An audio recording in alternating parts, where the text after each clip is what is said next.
Bonjour à toutes et à tous, on se retrouve sur une nouvelle vidéo pour la boutique Jeux Barjo à Bordeaux. L'actu ludique. L'actu ludique. De chez nous. La nôtre. Notre actu ludique. À nous. Bon.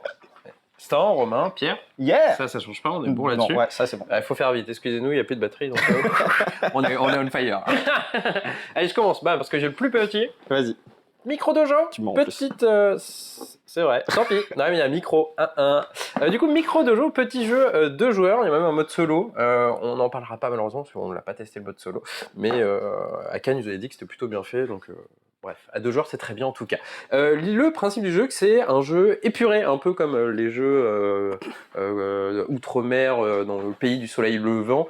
C'est des règles vraiment très épurées, mais avec une rejouabilité qui est quand même folle. Ça va être un jeu de déplacement d'ouvriers. Vous allez avoir un petit plateau qui symbolise un micro-dojo. Le but du jeu, ça va être de faire un maximum de points. Donc pour ça, vous allez accomplir divers objectifs. Chaque joueur a plusieurs pions sur ce plateau. À votre tour de jeu, vous allez en déplacer un sur une case pour faire une action. Vous allez gérer des ressources, essayer d'acheter des ressources pour d'autres, faire des objectifs, etc.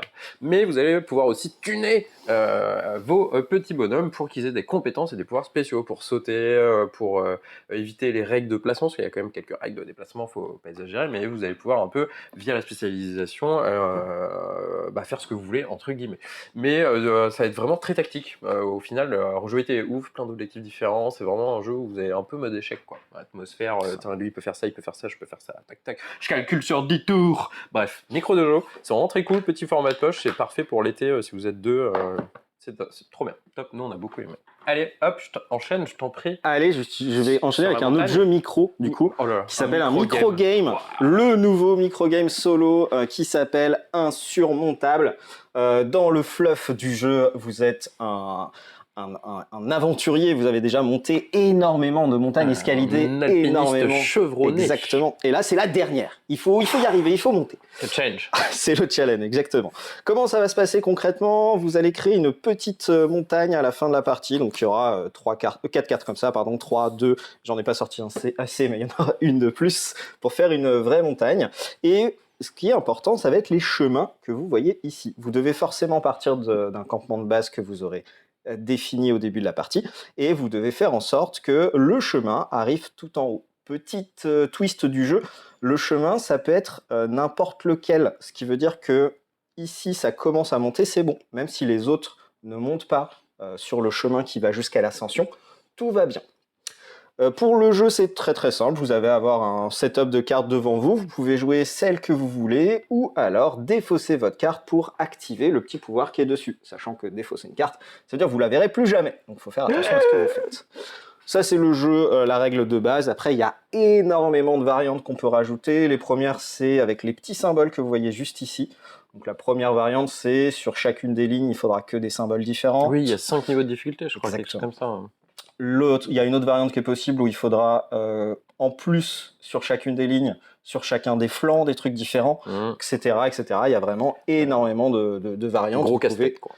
Jouer à l'infini et du coup, casse-tête, c'est un jeu solo. C'est Scott Helms, quoi. Il a déjà fait Griffon Fonfon et l'île des prédateurs, du coup. Allez, on va passer au prochain. Et après, c'est moi le papa. Biomos, on va faire des plus petits aux plus grands.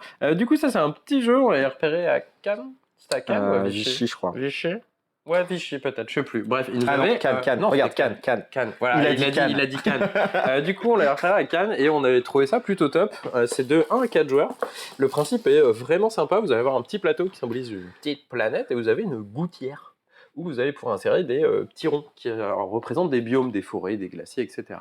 Le but du jeu, c'est de faire plus de points que les adversaires à la fin de la partie, une fois que tout le monde aura rempli sa gouttière de petits jetons biomes. À vos tours de jeu, c'est assez simple, vous allez avoir 2 actions, une obligatoire, une facultative. L'obligatoire, c'est prendre un des biomes. Sachant que les biomes, au début de la partie, vous en avez mis autant que le nombre de joueurs plus 1 de mémoire. Vous allez en choisir un de ceux qu'il y a, vous le posez ici, et ça va au joueur prochain, au prochain joueur. Du coup, déjà, il y a un petit truc sur les sélections de biomes, parce qu'on va finir la réserve avant d'en remettre de nouveaux. Du coup, vous allez pouvoir réfléchir à qui veut faire quel objectif, etc. Votre biome, vous le placez dans votre gouttière, et vous n'avez pas le droit de déplacer des biomes une fois qu'ils sont dedans, mais enfin, de les déplacer, de lever. Est-ce qu'on comprend quand je dis ça? Vous n'allez pas pouvoir les soulever. Du moment qu'ils sont dans la gouttière, vous pouvez que les faire glisser. Du coup, j'ai très bien le droit de glisser les deux jaunes qu'on voit ici pour glisser le petit vert, parce que ça me fait un objectif ici, tout simplement. Du coup, il y a toute cette petite mécanique à gérer qui est vraiment sympa et originale. Deuxième option, après avoir posé votre petit biome, bah, c'est justement de faire un objectif. Vous le prenez, ça vous fera des points pour la fin, sachant qu'il y a des gros objectifs à faire.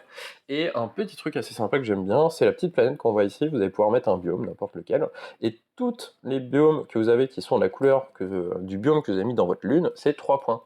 Du coup, il y a vraiment pas mal de petits trucs à prendre en compte. C'est simple, mais c'est vraiment très sympa. Le matériel est bien fait. Les plateaux sont recto-verso, parce que vous avez un mode avancé avec des actions supplémentaires que vous pouvez faire à chaque tour, une sur les 4 de mémoire. Vous allez pouvoir déplacer des trucs, transformer des trucs, etc. Ça devient vraiment un peu plus brain. C'est vraiment cool. Beaucoup aimé. À noter que c'est Subverti, un éditeur qu'on aime bien parce qu'il fait tout en France. Et ça, c'est plutôt chouette à l'heure actuelle de le soulever. Du coup, si vous aimez bien les petits jeux tranquilles, assez jolis, avec un peu de réflexion, mais pas compliqués, on vous le conseille à fond, Biomos, quoi. On va passer sur Roll and Play. Je ne sais pas si vous connaissez, c'est une chaîne YouTube très connue qui fait du jeu de rôle et plein d'autres choses.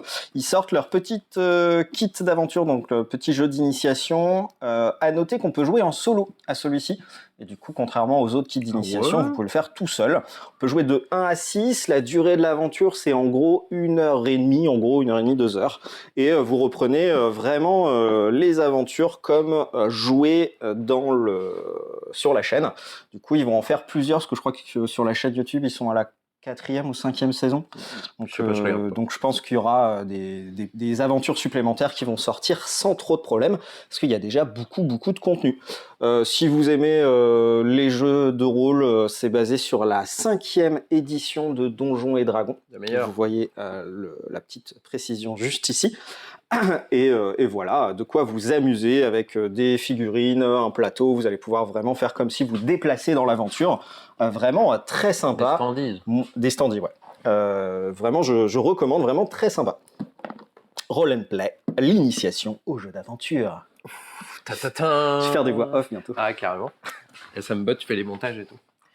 Du coup, on va passer à Darwin's Journey. Du coup, ça va peut-être vous rappeler un jeu qui est sorti il y a quelques semaines qui s'appelle Sur les traces de Darwin. C'est assez rigolo parce que le thème n'a jamais été vraiment utilisé. Et là, en quelques semaines, bam, il y en a 2 qui sortent, mais complètement à l'opposé. Sur les traces de Darwin, autant c'est familial pour tout le monde et tout le monde y trouve son compte, que vous soyez pas trop, si vous n'avez pas trop l'habitude ou si vous êtes un gamer, parce que le jeu est vraiment très cool. Je vous le recommande. Ouais.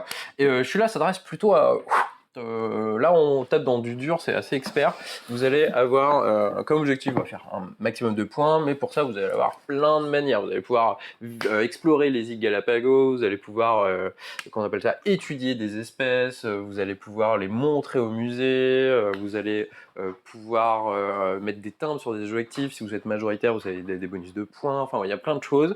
La mécanique est entre guillemets très connu, c'est la pose d'ouvriers. Vous allez avoir des ouvriers à poser sur le plateau principal qu'on voit ici, comme vous pouvez voir. C'est assez fourni, du coup vous allez avoir pas mal de petits emplacements pour faire des actions. Certains emplacements peuvent accueillir plusieurs ouvriers, certes d'autres que un, donc ça c'est le truc classique de la pose d'ouvrier. Si vous piquez l'emplacement à quelqu'un, il ne peut plus y aller pendant cette manche. Mais le petit truc cool du jeu qui fait que c'est vraiment top, déjà le thème est utilisé à fond, c'est pas plaqué mécanique, là c'est vraiment, vous êtes dedans, c'est super prenant, mais on peut spécialiser ses ouvriers, et ça c'est chouette. Au début vous pouvez les mettre qu'à certains endroits, mais via action, bonus, paiement, tout ça, vous allez pouvoir les spécialiser pour leur donner des cachets supplémentaires. Ces cachets vont vous servir à aller à d'autres endroits, et c'est vraiment chouette ça, cette petite mécanique de qu'est-ce que je vais choisir comme ouvrier, qui va à quel endroit en plus en premier, etc. Enfin c'est vraiment trop cool. C'est des parties quand même assez soulevées, ils disent une demi-heure par joueur. Je pense que la première vous allez pouvoir monter à 3/4 d'heure par joueur facile, parce que vous allez faire qu'est-ce que je fais, voilà. Du coup voilà, c'est vraiment top. On l'avait vu un peu aussi, les critiques sont super bonnes, j'ai hâte d'y jouer moi perso, ça a l'air trop cool. À la journée BlackRock il y a pas très longtemps là, vraiment. T'avais vu le matos et tout? Ouais. Oh, alors, je regrette de pas avoir été là. C'est vraiment bien. Ouais, ça a l'air trop cool. Bref, c'est Darwin Journey, voilà, il est là, dispo, n'hésitez pas, c'est du gros jeu, mais c'est très bien. Petite actu sur les offres, parce qu'il y a pas mal de promos en ce moment. Oui, c'est vrai. Vous avez la promo, hop, de tous les mini-games. Je sais pas si vous les connaissez, Ninja Academy, Spicy, Welcome to the Dungeon, Time Bomb et tout. Vous en achetez 2, moins 25 sur le deuxième, vous en achetez 3, moins 25 sur le deuxième et moins 50 sur le troisième. Truc de ouf quand même, pour les vacances c'est quand même parfait, il y a plein de jeux différents dans cette collection, du jeu d'ambiance, du jeu stratégique, du jeu de bluff, j'en passe encore. Et petit truc drôle, un autre fournisseur, Gigamic, parce que le premier c'est Yellow quand même, on va les nommer, Gigamic fait la même offre sur ses boîtes métal. Vous en achetez 2, moins 25 sur la seconde, et vous en achetez 3, moins 50 sur la troisième, en plus du moins 25 sur la seconde. On se dirait en téléachat, c'est horrible. Voilà, bref, n'hésitez pas à venir, c'est des offres qui durent jusqu'à la fin du mois de mémoire. Ouais, c'est ça. Du coup, c'est vraiment cool, hein. Vous avez des bonnes refs, parce que les boîtes métal et les petites boîtes Yellow, c'est vraiment Et cool. les minigames, c'est vraiment bien. Et n'hésitez pas, quoi. C'est dispo, c'est là, ça vous attend. Les événements. Un gros week-end pour les joueurs de jeux de cartes à collectionner ce soir pour commencer l'avant-première Dusk Till Dawn, donc la nouvelle extension de Flesh and Blood. Ouais. Et on draft du Monarque. Si jamais ça vous intéresse, il vous reste encore 3 places. Donc n'hésitez pas. Draft du Monarque, putain, je savais pas. N'hésitez pas à passer un coup de fil. C'est quoi les champions pour vous inscrire. Et du coup, on draft du Monarque, mais les cadeaux, bien entendu, les dotations, c'est ce qui est prévu par Legend Studio. Pardon. Ce qui veut dire plein de boosters de Skildon, et des goodies, des cadeaux, des briquets, des stylos, tout ça. Sinon, pour ceux qui ont oublié, enfin qui n'étaient pas là, qui étaient au Hellfest par exemple, samedi, une petite avant-première de rattrapage. Seigneur des Anneaux. Du Seigneur des Anneaux, exactement. Donc vous avez le petit pack d'avant-première avec les 6 boosters. Vous payez 40 balles et vous vous amusez avec les copains qui sont venus ce jour-là jouer avec vous. Et dimanche, il y a un duel commander avec des dotations. De mémoire, il y a le fetch blanc-noir en XP. Ouais, c'est ça, foil. Donc c'est quand même joli. Et le second, je sais pas. Et on a la Blood Crypt. Le Blood Crypt, avec une illustration chelou. Ouais, comment ça s'appelle cette extension ? Infinity. Ah, nice. Du coup, n'hésitez pas à venir avec plein de boosters en compensation pour ceux qui ne finissent pas premier ou deuxième. Donc, faites-vous plaisir. Bah ouais, carrément. Et puis voilà pour moi. Ouais, ça suffit, hein. Allez, On a marre. On vous fait des bisous. Hein. Adieu. On rentre chez nous. À ce soir. Salut.